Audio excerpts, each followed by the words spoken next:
Alright, Shalom. Want to start off by giving our praises to Yahweh, Bahashem, Yahweh Shai, double honors to the apostles and elders at Great Millstone, and peace and salutations to the elect of Israel. Today I want to go into a quick lesson entitled The Fate of Esau, the so-called white man. Now, if you have any understanding of the scriptures, you understand that the one who rules the world right now is the so-called white man, which is Esau or Edom. And they might be in control right now, but through the scriptures, I'm going to show you the fate of this devil that's in control right now. So I'm going to just jump right into a few scriptures, and I'm going to try to make this short and sweet, because the scripture clearly tells you the fate of the so-called white man. The end won't be good. They will be punished for their wrongdoings and unjustly running the earth. So I'm going to jump into this first scripture. This is the book of Revelation, chapter 13, verse 10. He that leadeth into captivity shall go into captivity. He that killeth with the sword must be killed with the sword. Here's the patience and the faith of the saints. Now, that scripture right there is talking about slavery. It's talking about he that lead into captivity shall go into captivity. Now, we all know who led us into this into our last captivity, and who still has us in captivity. And that's the so-called white man, which is really Esau. So the fate that he has to suffer for that is that he has to go into captivity, because the Most High says he is not one to lie. And it says clear as day, he that leadeth into captivity shall go into captivity. He that killeth with the sword must be killed with the sword. So that's one scripture right there that lets you know that this devil must pay his due. That's part of the fate of Esau that's coming in the kingdom when it's a shift of power. When we take over the rulership, he's going to go into captivity. That's the beginning of his punishments. He has to go into captivity. And a lot of you jakes can't wrap your head around that, because you think the white man is the end all be all. But just like you went into captivity, this guy's going to go into captivity, except for his captivity will be worse. Which will leads me to the next scripture. I'm going to stay in the book of Revelation. I'm going to go to chapter 18, and I'm going to go to verse 6. Reward her even as she rewarded you, and double unto her double according to her works, and the cup which she hath filled to her double. So we're going to reward them double. That's the great fairness and balance of the Lord. The same cup that we drunk from, which was slavery, oppression, and the sword and the famine, we have to double unto her what she did to us, which is America, this so-called white man, aka Babylon. We have to double unto them what they did to us. And that's going to be a horrible, horrible fate. That's going to be a horrible thing to have to suffer. Because all you have to do is get a history book and go back in history and see what they did to us back during slavery times. To see what they did to us in the 50s and 60s. To see what they did to us back in the ancient world in 70 AD. We have to give to this devil double what they gave us. It's hard to even imagine us being able to give them double what they dished out to us. Verse 7. How much she have glorified herself and lived deliciously, the so-called white man, Babylon, America. So much torment and sorrow give her. For she saith in her heart, I sit a queen and am no widow, and shall see no sorrow. And that's the mind frame of the so-called white man. They think they're never going down. They think America's going to go on forever. They think that houses will go on forever. But it won't happen. The Lord has set bounds on this devil, and it's only so far that he'll be able to go. Verse 8. Therefore shall her plagues come in one day, death and mourning and famine, and she shall be utterly burned with fire, for strong is the Lord power who judgeth her.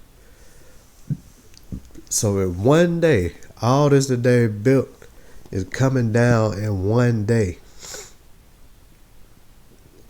All the plagues will come upon this place in one day, which is the missiles. And this place will be utterly burned with fire. That's another fate of this so-called devil. His whole kingdom, America, which is Babylon, will be utterly burned with fire, all the way burned up. Verse 9. And the kings of the earth who have committed fornication and lived deliciously with her shall bewail her and lament for her, when they shall see the smoke of her burning. These other countries are going to be amazed and going to be sad and cry for Babylon when they see all this smoke coming up from the great burning of his kingdom. Verse 10. Standing afar off for the fear of her torment, saying, Alas, alas, that great city Babylon, that mighty city, for in 1 hour is that judgment come. In 1 hour. All the riches that these devils have amassed and accumulated and got all together, this whole stronghold of theirs, will be utterly done away with in 1 hour. So just think about the great destruction that's coming from these missiles, man, because they going away in 1 hour. All this shit that they piled up and they seem like the end all be all now, but their fate is to have this kingdom utterly burned in 1 hour by way of nuclear destruction. I'm gonna go to the next scripture. But yeah, that's just another part of the fate of this so-called white man, to have his kingdom burned to the ground. You're gonna be destroyed by thermonuclear fire. Now this is the next scripture. This is the book of Obadiah, starting at the first verse. The vision of Obadiah, thus saith the Lord, power concerning Edom. We have heard a rumor from the Lord, and an ambassador is sent among the heathen. Arise ye, and let us rise up against her in battle. Behold, I have made thee small among the heathen, thou art greatly despised. That's going on right now. America is being brought low to the same level as these other nations that they once ruled over with an iron fist. And the great whore Babylon is greatly despised upon the earth. All these other nations hate America. Verse 3. The pride of thine heart have deceived thee, thou that dwellest in the clefts of the rock, whose habitation is high, that saith in his heart, who shall bring me down to the ground? And that's this cracker man, this so-called white man, this devil Esau. They hide in their governments and they think that they're going to go on forever. They think in their heart, who can bring them down? The Most High is going to bring you down. Verse 4. Though thou exalt thyself as the eagle, and though thou set thy nest among the stars, this will I bring thee down, saith the Lord. Yeah, we all know that the eagle is a symbol of America. And we know they have their space stations and their satellites. They make their nest among the stars, but the Lord is going to bring their ass down. He's going to put an end to all that. Verse 5. If thieves came to thee of robbers by night, how art thou cut off? Would they not have stolen till they had enough? If the grape gatherers came to thee, would they not leave some grapes? Yeah, not Esau. How are the things of Esau searched out? How are his hidden things sought up? All the men of thy confederacy have brought thee even to the border. The men that were at peace with thee have deceived thee and prevailed against thee. They that eat thy bread have laid a wound unto thee. There is none understanding in him. All these little countries and these places that they're in confederacy with the EU and the damn NATO and all their allies, they gonna turn against them. They're going to prevail against them. They have laid a wound under thee. All the people that you are at ease and that in league with are going to turn against you. That's part of the fate of Esau. Verse 8. Shall I not in that day, saith the Lord, even destroy the wise men of Edom and understanding out of the mount of Esau? He going to destroy the understanding out of the mount of Esau, their governments. He going to even destroy the wise men. Now, knowledge and power over the earth is going to fail them in the end. And thy mighty men, O Teman, shall be dismayed to the end that every one of the mount of Esau may be cut off by slaughter. Now that's one of the main points. The mount of Esau will be cut off by slaughter. That's the fate of the so-called white man, to be cut off by slaughter. Verse 10. For thy violence against thy brother Jacob shame shall cover thee, and thou shalt be cut off forever. And eventually they will be cut off forever. Verse 11. In the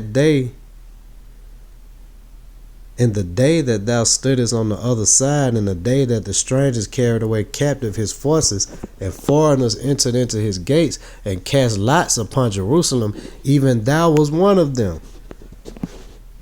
So they're going to have to pay for all of that, man. They're going to have to pay for all of that.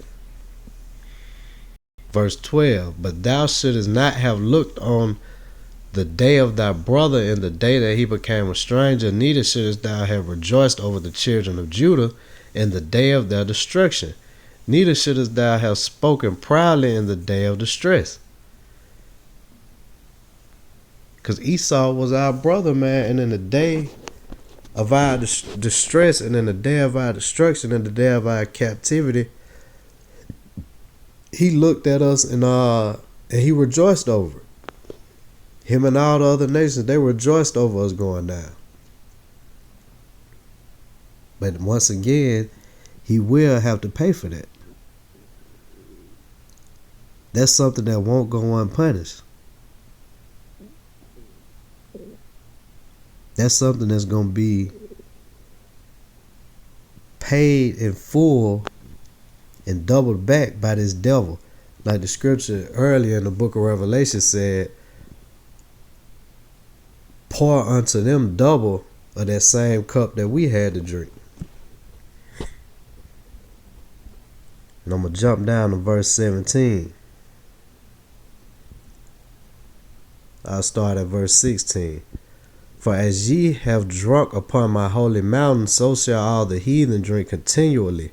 Yea, they shall drink, and they shall swallow down, and they shall be as though they had not been. This devil and these heathen, it's going to be like he had not been. They're going to have to drink of that cup, and they're going to get that destruction. They're going to suffer slavery. They're going to suffer the nuclear missiles, and eventually they're going to be cut off completely by slaughter. Verse 17. But upon Mount Zion shall be deliverance, and there shall be holiness, and the house of Jacob shall possess their possessions. So on Mount Zion, which is Israel, will be deliverance, not for the house of Esau, and not for the heathen. And the house of Jacob, which is Israel, shall possess their possessions. We're going to possess them and their possessions. Verse 18. And the house of Jacob shall be a fire, and the house of Joseph a flame, and the house of Esau for stubble. And they shall kindle in them and devour them, and there shall not be any remaining of the house of Esau, for the Lord hath spoken it. So in the end, Israel, the house of Jacob and the house of Joseph, we will be as a fire at Esau for stubble. So we're going to burn their ass up. We're going to devour them. And there shall not be any remaining of Esau in the end. We're going to possess them for slaves to help us build up our kingdom.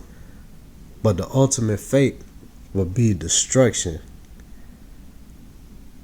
In the end, we're going to totally get rid of them. We're going to totally destroy them in the end. So that is the fate of this so-called white man, which is Esau. And I'm going to leave with one more scripture, the book of 2 Esau.